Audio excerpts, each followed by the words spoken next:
Cel mai bun prieten al meu a dispărut acum 2 ani. Într-o noapte a ieșit din casă și n-a mai fost văzut niciodată.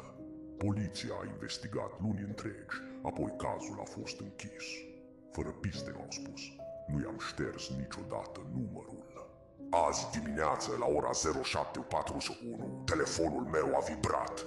Un mesaj de la el. Un singur rând. Ai întârziat. Am simțit cum mi se strânge stomacul.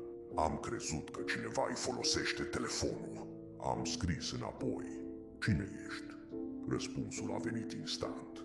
O poză cu mine, stând pe scaunul din bucătărie. Aceeași haină, aceeași oră. Am fugit la ușă.